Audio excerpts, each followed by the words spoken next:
All right. I think that we are recording. I have no idea what I'm doing. I'm MerCmutant. Let's give this a go. This is really awkward, just kind of sitting here talking to yourself. But I started collecting Marvel cards last year and have spent a lot of money. Wasted, perhaps, lots of money. Was it a waste? Who knows? It's been fun and I've learned a lot. And I realized that I have made a ton of mistakes. And you get into something like Marvel cards thinking, perhaps, oh, this is relatively simple. And then you quickly find out that there's a lot of nuanced things that are to be considered when you are spending money on a hobby, which I guess this is considered. Um, it's interesting. I wonder if people that shop, go to the mall, spend thousands. Is that a hobby or is that shopping? Uh, I guess I haven't really figured out what the difference is. But I think for me, some of the difference is in learning about the things that you're collecting. Why are you collecting certain things? Um, there's been lots of mistakes that I've made. And so I want to use this as an opportunity to help others cut corners, if you will, when it comes to their learning experience with Marvel cards. Um, I want to define how I'd like the information to be presented on this channel, I guess you'd call it. The goal is to have a lot more videos than just this one. This is a test video, so bear with me. Sorry, it's absolutely horrible. But I want to set a few parameters for what I would like this channel and experience to be about when you come here and watch these videos. Can't imagine that any of you would.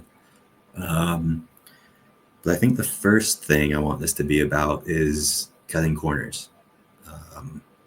What does that mean? I want to, if I can, prevent people from making the same mistakes that I made. There's a lot of information that's not readily available. It is available if you dig for it, if you talk to the right people, if you know where to look, if you know how to look. But I wish that there was some information I had known prior to going out and making my first investments or purchases, because I would have done things a lot differently. I don't think anyone, well, for me, I don't like getting into a situation where I am spending lots of money on something I think is really cool and unique and fun and enjoyable, only to find out that maybe I was chasing the wrong things, or the money could have been better spent somewhere else. So I want to be able to help people cut corners and not necessarily learn the hard way like I had to learn. I learned a lot over the past handful of months. Only been collecting for a short period of time, but I've done a ton of research, talked to a lot of people, and I think I have figured out some guidelines, if you want to call them that, or at least some principles, perhaps that's a better word, to keep in mind as you are shopping, collecting, curating, that will hopefully help people cut corners. The other thing that I want to use this for is sharing. It's no fun if you're just, at least for me, collecting a bunch of cool stuff and then you have no one to share it with. Part of the fun, I think, is the shared appreciation for a passion or interest. And so I want to use this to share that, not only what I have, but give an opportunity to other people to share what they have. Not only the tangible goods, but the knowledge that's gone along in their journey of collecting. And kind of the other side of that coin is learning. How can we learn from one another? How can you hopefully learn from me and my experiences? And how can I learn from you and your experiences? So that we can cut those corners and curate the best collection as best is defined by you, because we're all going to have different definitions of what creates the best collection. But I want to use this as an opportunity to learn from one another. Hopefully you can get some value out of my experience as well. And then the last thing is I want to use this channel for is to build. I want to build something. I want to build the joy of Marvel cards. I want to build knowledge. I want to build fandom. I look at Marvel cards as such a niche collecting experience right now. And I think that's part of the reason why it's been so difficult to kind of get off the ground and in a way that is efficient, where I'm not spinning my wheels, or at least feeling like I'm spinning my wheels, maybe chasing the wrong things, investing in the wrong things, spending my money in the wrong things, collecting the wrong things. But I want to build an area of Marvel cards that can be adopted on a mass global scale. It's so niche and seemingly hidden behind these different paywalls. And I feel like that's stunting the growth of Marvel cards. I think it'd be really cool for kids to be able to come in and have access to this information. We look at how expensive Marvel cards are today. We're spending hundreds of dollars on the box.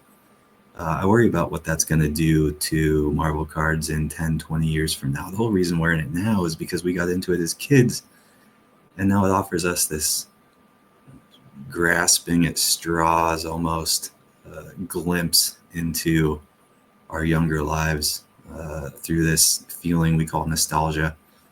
And I worry that that's going to dissipate or be gone in 10, 20 years.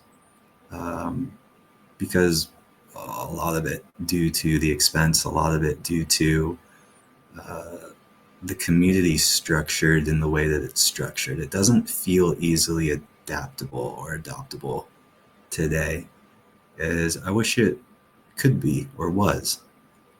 I'm kind of just rambling now, and hopefully my thoughts aren't too confusing.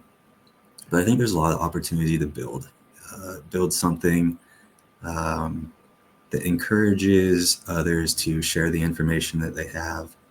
And I want to do that by leading by example, hopefully, and just giving you the information that I've learned over my short time collecting.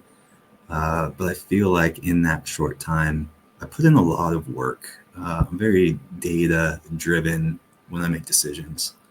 I'm trying to at least look at all the data points that I have at my availability as possible to ultimately make that decision.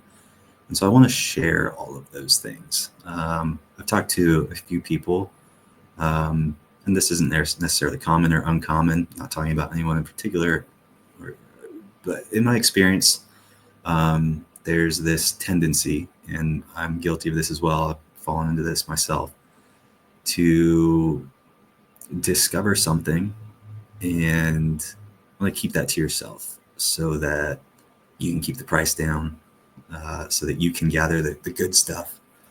And I don't want this to be about that. I want to bring light to that secret special information so that everyone has access to it, so that we can ultimately grow this into something that's easily adoptable by multi-generations, multi-age groups, ultimately get on the point or on par with a sports card collecting community or Pokemon or Magic the Gathering. And there's just so much opportunity here. But it starts with sharing that information, and it starts with me sharing the information I've learned. I feel like I can sit here and complain about it, or I can sit here and try to be the difference that I want to see. So I would like this channel, when you watch these videos, to be about those three things: cutting corners, sharing, learning, and building, to hopefully at some point grow the Marvel card community to mass adoption, to where kids are able to buy cards at the store for entry-level price points. And at the same time, we can continue to spend $500, $1,000 sometimes on boxes of Marvel Masterpieces with really fun, rare, unique, cool art cards. So that's what I want this to be about. I think I just now realized I haven't been sharing my screen this entire time. So let's see if I can share my screen. And, maybe this would be a good place to start. I created my Instagram page shortly after starting to go down the Marvel card rabbit hole, if you will. I didn't really know where to start. My first purchase was 3 cards. And looking back, I paid probably 3 or 4x above what I should have paid. So I want to talk about some ways that you can curate your collection from day one. I think for me, I realized at first, look at all these cards that I had no idea existed. What do I want? I wanted them all. I wanted every character. I wanted all the cool cards. So I had to quickly adjust my strategy, laser focus in on one character. It was difficult to kind of narrow that down, but ultimately for me, Deadpool was the character that I decided to focus on.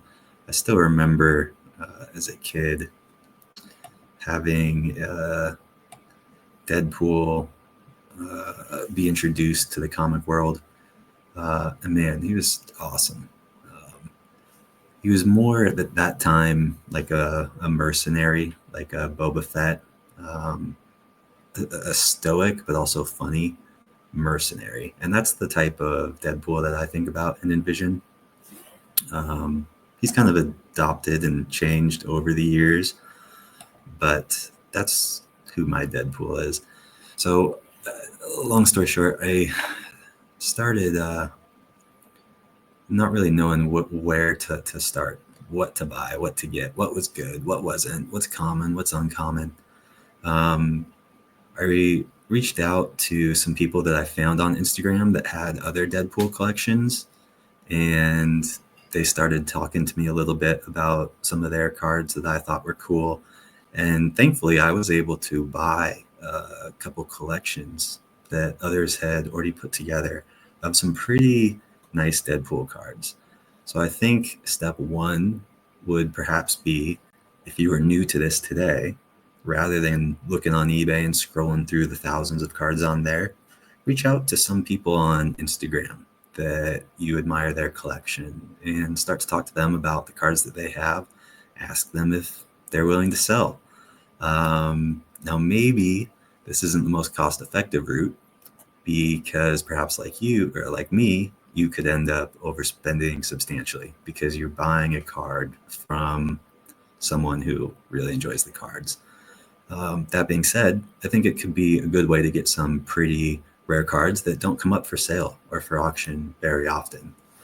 So I'll just start kind of by showing you guys a little bit about my collection, and you're going to really see some of the gems. For me, I try to focus on, well, at this point, I'm trying to focus on the quote-unquote rare cards, the higher end cards. I love the shiny cards, the holographic cards. I'm a sucker for numbered cards. There's a lot of different ways that you can go about it, but this is just kind of the path I've fallen into. I've identified a handful of cards that are a little bit more unique, and those are the ones that I go after. So how do I classify unique? I guess I am classifying unique as a card that doesn't have a bunch of different parallels. A lot of people love to rainbow cards. A rainbow is essentially when the card releases, as you can see these PMGs here, there's a blue and a red of the same image. That's a parallel. Blue parallel, red parallel. A lot of cards have, 10, 20, 40 parallels. Same image, but slightly different color variations. Those are a lot of fun to put together. Those look really cool displayed. For me, I started collecting that way, and then I kind of transitioned my strategy to where now if I want a card that has different parallels, I try to get one version of that card, and I try to get the lowest numbered version as I can. I guess with one exception, and that's PMGs. I love the PMGs, the shiny cards. They just look so great. These are the PMGs here in the middle. I wonder if I can click on this. No, maybe not. And then jambalayas. Jambalayas are pretty cool because, at least to me, they don't have parallels. So when you buy a jambalaya, it's not like you can get a jambalaya in a bunch of different color variations. You only get the one color variation. And so the print is a little bit more limited. I think that they think in 2015 there's about 15, maybe 20 of these jambalayas here. If you guys know better than I do, please comment, shoot me a message, let me know. Hey, also follow me on MerCmutant, send me a message. I call it MerCmutant or MerCmutant. I kind of like the play on words where you have the MerCmutant and also MerCmutant. Anyways, so I started going after jambalayas. The 2013 jambalaya, I think there's only 10 of those from what I've heard. They'd never come up for sale. Can't wait for one of those to come up for sale. Would love to hop on that. And then this Marvel Gems Exquisite nameplate. There's only 10 of these. People love the Marvel Gems set. Frankly, this is my favorite card. I put it up here because I think other people appreciate it perhaps more than I do. Should I even admit this as a collector? I don't know. Maybe this is blasphemy. But it is a cool card. I think I like it because other people like it, which is kind of sad. I do love the nameplate. The image, it's okay.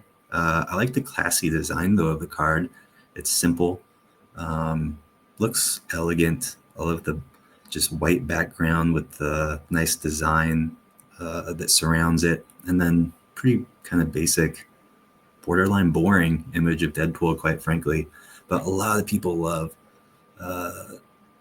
the Marvel Gems set and these nameplate inserts because there are only 10. So this is definitely one of the most valuable cards that I have in my collection. This Deadpool promo, PSA 10, that's what makes it unique, is the grade.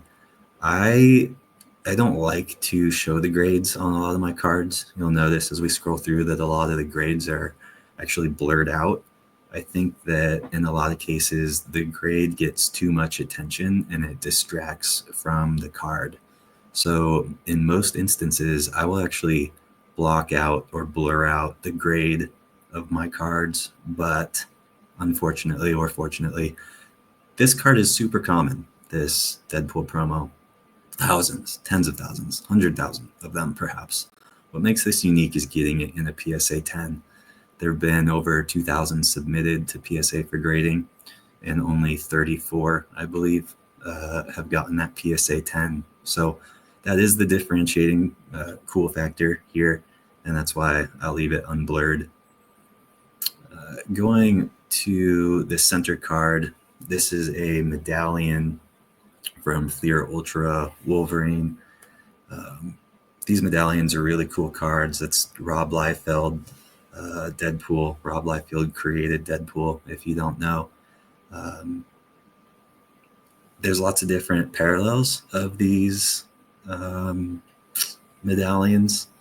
And this one, the bronze, is a EPAC achievement. So you could only get it through an achievement on EPAC. Couldn't pull these cards out of actual packs. And we don't really know how many of them there are. I'm hearing there's maybe around 25 or so of each character, which makes it pretty rare. And at least for me, rather than collecting a lot of different variations of this card, I'm just, again, going for the lowest one that I can find. I like the EPAC component. I like that there's about maybe only 25. Let me know if you know different. And so that's why I ended up going with the bronze as my one version of this card that I'm going to chase. Now this is really special. I just got the original art from Tom Fleming for the 2018 Fleer Ultra X-Men Deadpool set. This is cool to me for a couple of reasons. One of the first cards that I saw and fell in love with was the Deadpool from Fleer Ultra X-Men. I still remember when I saw it, I was like, what is this card? I need this in my life. Couldn't find it anywhere, went on ComC, found it, drastically overpaid for it, for the rainbow version. And I remember thinking at the time, man, I wonder if I could ever find the original art for this card. And then I immediately thought, no, there's no way, that's long gone. And somehow, thankfully, was able to find this and just got this in a couple of days ago. Still waiting on the framer. You guys will see tons more about this original art here. But this is just so amazing. Really, really thankful to have this in my possession for the time being. Love these solar flare cards from Marvel Flare. Deadpool's not in a lot of sets lately, unfortunately. I've heard it has to do with licensing and things like that. Does anyone really know? If you know, please let me know. But this is a e-pack achievement, again, of a fairly common, they call it SP insert, short print insert, but there's lots of them out there. I think there's hundreds. The short print version of this card sells for maybe $10, but this one you can see is numbered out at 20, and again was an e-pack achievement. So I like that it's numbered, a bit rarer. Really cool foil effect as well. So that's why I ended up grabbing that. Got a couple more OA pieces here. This is a Rob Liefeld prelim for one of his published comic books. This is the original art for another Marvel Flare card. The insert is called Carved. It was my favorite insert in that set. Really awesome insert. Really sweet card. Really cool image. And I remember thinking when that came out, man, I wonder if I could find the original art for this card somehow. And I thought, I have no way of finding that. I don't even know where to start. Where would I even start? And somehow, just out of sheer luck, ended up finding this as well. So very fortunate to have found that. And I'll, at some point, share with you guys how I'm finding original art, and how the value of original art, I think, should be thought about as it pertains to the value of Marvel cards. This card is a pretty cool 2013 hologram. Holograms have a lot of history in the Marvel card world, going all the way back to the 90s. But then in 2013, these holograms were pretty short printed. I'm not sure how many there are. I think people guesstimate there's about 50 of them or so. If you know, please let me know. I've only seen this for sale twice. This one was on ComC, so I grabbed it. I've seen it hit eBay once. To be fair, I haven't been constantly looking very long. But you can filter searches going up to the past 3 years, and there's only one record of this sale over the past 3 years. If you know how to go to eBay and you go to that selling research tab, the farthest you can filter back is 3 years, and only seen that pop up once in that 3-year time. Now, when I did first start buying, I mentioned that I reached out to some people and they helped me curate cards. Some of them would look for cards available for me. When they saw certain cards that they knew I would like or wanted, they would buy them for me, kind of be a middleman, or I bought some of the cards from them themselves. It's actually how I got these PMGs up here, and this Marvel Gems card. Bought them from collectors, ended up seeing this one on eBay. But this one was a card that someone bought for me as well. I think this is the only one that's graded. Pretty cool card, pretty short prints from 2012 Premiere Shadow Box.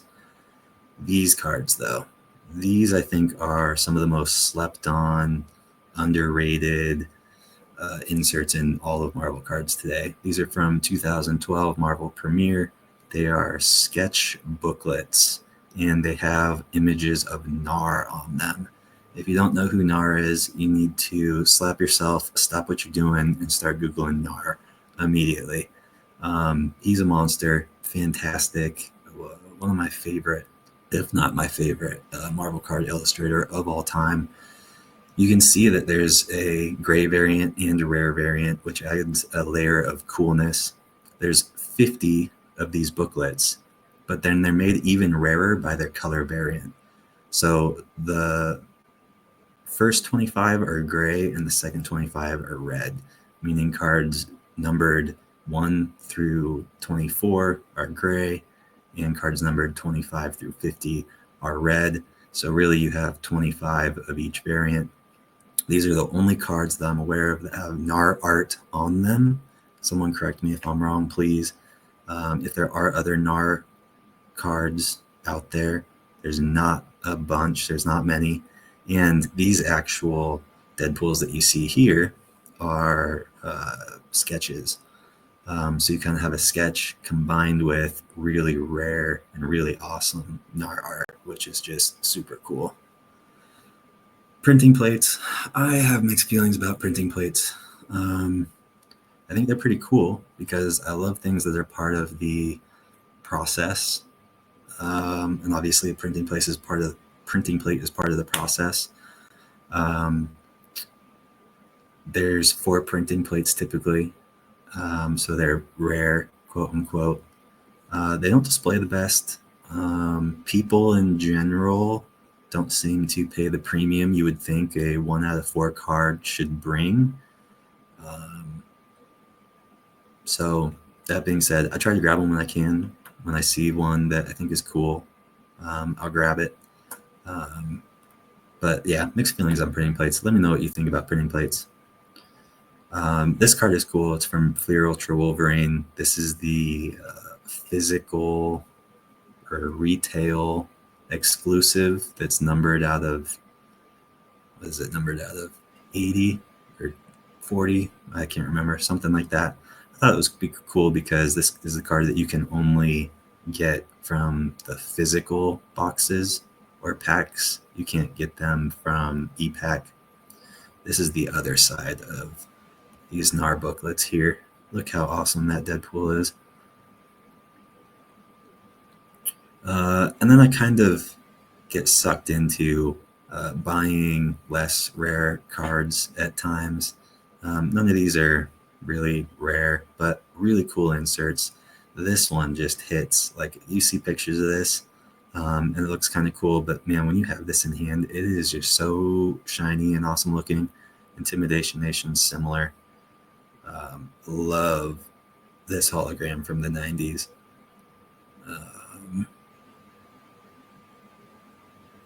Won't go through every card. This is kind of cool. This is from Vibranium, pretty expensive set, printing plate. The Vibranium version of this card out of 50, I didn't think I would really like it as much as I did, but then I got it, and where is it? It is like a fishing lure in the light. It is so cool, this card right here. The picture does not do it justice. In the light, this is the, when you have all these cards on the shelf, this is the one that stands out the most. It is so reflective, so shiny, catches all these different colors, as you can kind of see. Just super rad. Pass some pretty cool cards up here. More PMGs. I love these PMGs. Got most of these from one guy. Some more printing plates.